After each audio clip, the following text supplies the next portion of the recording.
Pagmamalasakit sa kalikasan, dapat nagsisimula yun sa bawat isa sa atin. Bago ay dapat na sa sarili nagsisimula.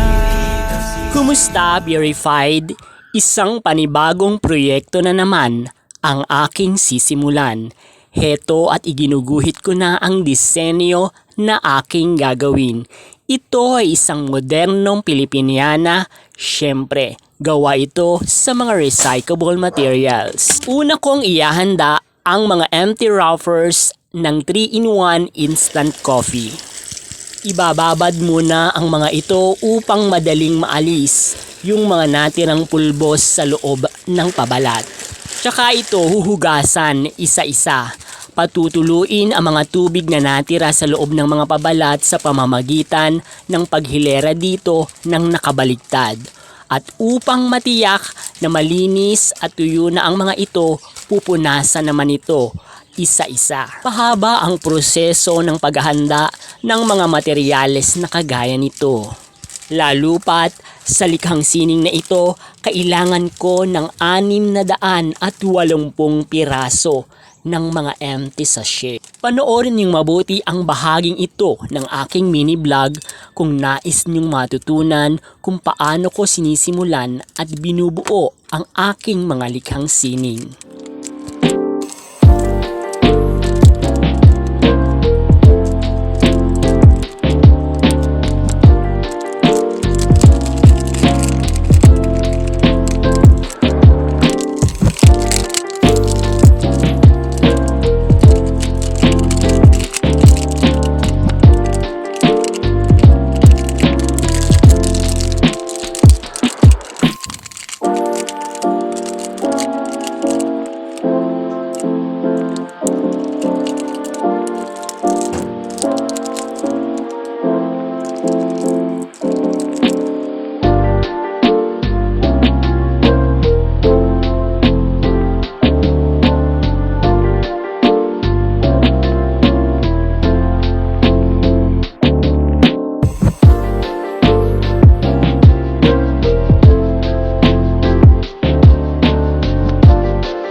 Tulad ng napanood na ninyo noon sa aking mga mini vlog, halos kaparehas lang din ito yung proseso ng pagbuo na ginagawa ko sa mga plastic straw.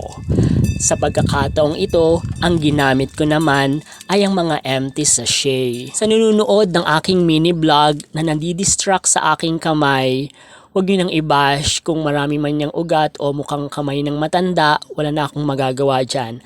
Ang mahalaga, maraming kayang gawin yung kamay na yan. Ang mahalaga siguro, ayan, pulido yung aking pagkakagawa, ayan yung harap at eto naman yung likod. Maayos, masinop, pulido, malinis pa sa budhi mo, ayan. Part 2 ng aking mini vlog, ipapakita ko kung paano buuin at ang kabuuan ng pang-itaas na ito ang Pilipiniana sa ating disenyo. At susunod ko namang gagawin ay ang skirt. Gawa naman ito sa isa pang recyclable materials, ang sako ng bigas. Ang mga ito ay base pa lamang sa kabuuang disenyo na aking gagawin. May iba pang mga recyclable materials sa kung gagamitin bilang palamuti sa mga ito. Makikita nyo ito sa mga susunod na mini vlog. Verified, katulad ng madalas kong sinasabi, walang basurang itatapon kapag may malikhaing imahinasyon. Thank you very much. See you on my next mini vlog.